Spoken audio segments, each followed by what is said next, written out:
Rata-rata pengguna Genjutsu Software untuk pabrik beras adalah generasi kedua.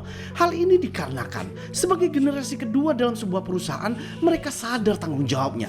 Tidak hanya sekedar melanjutkan apa yang telah dibangun oleh orang tuanya, tapi juga bertanggung jawab bagaimana caranya membuat perusahaannya tidak bangkrut dan memastikan untuk terus bertumbuh. Jika generasi pertama bertugas membangun landasan perusahaan, maka tugas generasi kedua adalah merapikan sistem manajemen perusahaan dan memastikan sistem yang ada di dalamnya terstruktur dengan baik. Merapikan sistem manajemen perusahaan adalah hal yang sangat penting untuk mempertahankan dan mempercepat pertumbuhan perusahaan. Hal ini dikarenakan sistem yang tertata rapi akan membawa otomatisasi dalam berbagai aspek perusahaan, meningkatkan efisiensi dan meningkatkan kinerja keseluruhan perusahaan. Selain itu, sistem yang tertata rapi akan meningkatkan efektivitas di tingkat finansial, produksi, gudang, HRD, dan lain-lain, serta juga akan membentuk sistem yang terintegrasi secara baik sehingga dapat mengoptimalkan setiap aspek operasional. Analogi sederhananya adalah jika zaman dulu pengelolaan perusahaan masih mengandalkan catatan manual dalam buku-buku,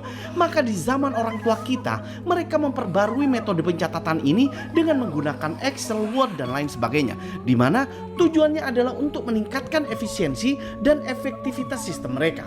Namun, di zaman digitalisasi saat ini, pembaruan metode sistem pengelolaan perusahaan yang paling relevan adalah dengan menggunakan software yang lebih canggih untuk memulai mengotomatisasi dan merapikan sistem yang ada. Dan inilah yang harus dilakukan oleh semua generasi kedua, terutama generasi kedua pabrik beras. Anda tidak harus memakai Genjutsu Software untuk menata perusahaan Anda.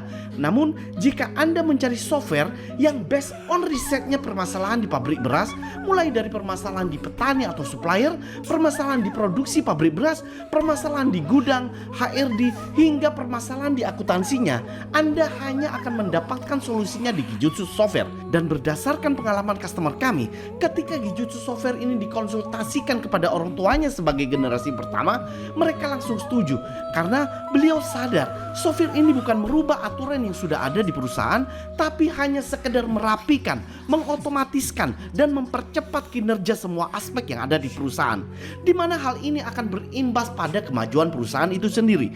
Jadi wajar kalau orang tua kita pasti setuju 100%. Oleh karenanya, jika Anda pengen konsultasi lebih lanjut mengenai Genjutsu Software, silakan klik link berikut ini.